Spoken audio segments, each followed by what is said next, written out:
Times today news కి స్వాగతం। ఈ రోజు భావపురి దివ్యాంగుల సేవా సమితి రాష్ట్ర అధ్యక్షులు గోగన ఆదిశేషు మాట్లాడుతూ బాపట్ల నియోజకవర్గం పీవీపాలెం మండలంలోని పీవీపాలెం గ్రామ పంచాయతీలో పత్రికా సమావేశం। ఈ యొక్క పత్రికా సమావేశం ముఖ్య ఉద్దేశం ఈ నెల 25వ తారీఖు నాడు సోమవారం ఉదయం 11 గంటలకు బాపట్ల పట్టణంలోనే మున్సిపల్ ఆఫీస్ పక్కనే ఉన్న అంబేద్కర్ భవన్ లో ప్రపంచ దివ్యాంగుల వార్షికోత్సవ కార్యక్రమం జరుగుతున్నది। పాంప్లెట్ విడుదల చేసి దివ్యాంగులకు ప్రస్తుతం కావాల్సినటువంటి సౌకర్యాల కోసం డిసెంబర్ 3 ప్రపంచ దివ్యాంగుల దినోత్సవం లోపు రాష్ట్ర ప్రభుత్వం దృష్టికి తీసుకువెళ్తామన్నారు।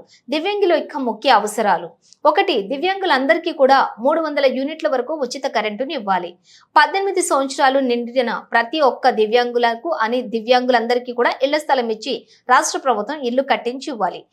ఈ యొక్క అంశాల మీద ఈ కార్యక్రమం జరుగుతుంది। దీనిలో భాగంగా ఈ కార్యక్రమానికి పీవీపాలెం మండల పరిధిలో ఉన్నటువంటి దివ్యాంగులందరూ కూడా ఈ యొక్క కార్యక్రమానికి వచ్చి దివ్యాంగులకు సమస్యలను రాష్ట్ర ప్రభుత్వం దృష్టికి తీసుకుని వెళ్లడం కోసం దివ్యాంగులందరూ కూడా ఐకమత్యంగా వచ్చి ఈ యొక్క కార్యక్రమాన్ని విజయవంతం చేయవలసిందిగా కోరటమైనది। ఈ కార్యక్రమంలోని పాల్గొన్న వారు దివ్యాంగుల సంఘాల నాయకుడు పాతూరు బాలసుందర్, కె కోటేశ్వరరావు, పవన్ కుమార్, మన్యం గుడార్ శ్రీనివాసరావు, అలాగే సుబ్బారావు, నాగమణి, సుబ్రహ్మమ్మ, శ్రీదేవి, పాల్ కుమార్, అరుణ తదితరులు పాల్గొన్నారు।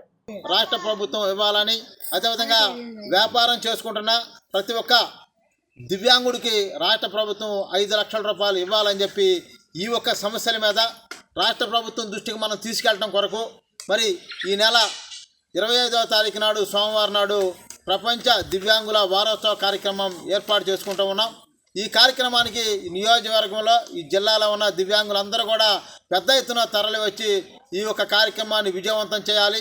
అదేవిధంగా నా ఒక్క దివ్యాంగులు ఎవరైతే ఉన్నారో వారికి ఉపకరణాలు కావాల్సిన వాళ్ళు, సంఘకారులు కానీ, వీల్ చైర్, బ్యాటరీ వెహికల్స్ కావాల్సిన వారు ఎవరు కూడా ప్రతి ఒక్కళ్ళు మీ యొక్క ఆధార్ కార్డు, మీ యొక్క సదరన్ సర్టిఫికేట్ తీసుకొని, ఫోన్ నెంబర్ తీసుకొని మన ఒక కార్యక్రమానికి రావాలని చెప్పి కూడా ఈ నియోజకవర్గంలో ఉన్న దివ్యాంగుల అన్నదమ్ముల అక్క చెల్లెలకి, అదేవిధంగా మా ఒక పీవీపాలెం మండలంలో ఉన్న దివ్యాంగుల అన్నదమ్ముల అక్క చెల్లెలందరికీ కూడా తెలియజేస్తూ ఈరోజు పీవీపాలెం మండలంలో పత్రికా సమావేశం కార్యక్రమాన్ని ఏర్పాటు చేసుకోవడం జరిగిందని చెప్పి మరీ తెలియజేయడం అనేది।